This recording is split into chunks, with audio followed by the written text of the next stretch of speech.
হজরতের মহানুভবতা শেখ আইনুল বারী।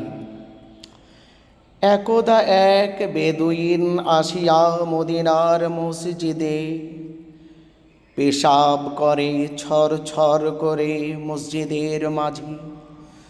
নবীজির সাথী রেগে মেগে অতি বকাঝকা করে তারে। বলেন নাবি, শোনো মোর বাণী, একটু ধৈর্য ধরে।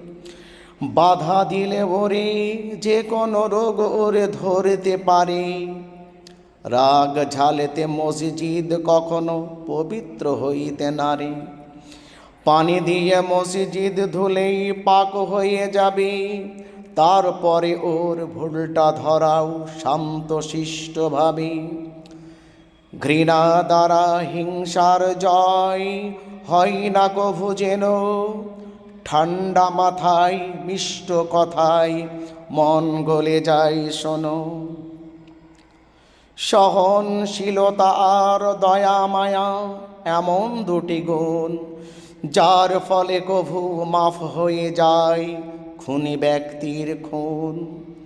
সবার সাথেই সদ্ব্যবহার আর মনের কোমলতা।